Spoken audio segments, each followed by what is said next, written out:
रहे हैं, लेकिन कुछ कहा नहीं जा सकता। अभी 2 राउंड की गिनती अभी बाकी है और जब ये 2 राउंड की गिनती पूरी होती है तब क्या कुछ निकलकर सामने आता है, ये अहम होगा। तो जंगपुरा से मनीष सिसोदिया भी हार गए हैं। एक के बाद एक झटके आम आदमी पार्टी को लगते हुए दिखाई दे रहे हैं। इस बार के नतीजों में हम देख रहे हैं और बीजेपी के तरविंदर सिंह मारवा जीते हैं जंगपुरा से। 650 वोट से हारे हैं मनीष सिसोदिया। बहुत ही कम मार्जिन हम इसे कह सकते हैं। 650 वोट से हारे हैं मनीष सिसोदिया यहाँ पर जंगपुरा से।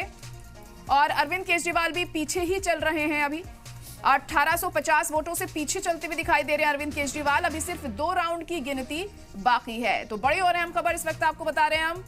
आप देख सकते हैं किस तरह से इस बार जो समीकरण है पूरी तरह बदलते हुए नजर आ रहे हैं। आम आदमी पार्टी पर से लोगों का भरोसा आखिर क्यों हटा, क्या वजह इसके पीछे है? एंटी इनकम्बेंसी पीछे है या फिर जो तमाम मुद्दे उठाए गए उनके जरिए वो सही तरीके से उस पर खरे नहीं उतर पाए, या जो भ्रष्टाचार के तमाम आरोप शराब घोटाले को लेकर उनके ऊपर लगे, इस वजह से लोगों का भरोसा उनसे हटा। ये तमाम ऐसी चीजें हैं जिनको समझना बहुत ज्यादा जरूरी होगा। हालांकि उस तमाम बातों के बावजूद भी अरविंद केजरीवाल लगातार अपनी जीत पर भरोसा जताते हुए दिखाई दे रहे थे, लेकिन अब जब नतीजे सामने आ रहे हैं तो तस्वीर कुछ और ही उभर कर दिख रही है।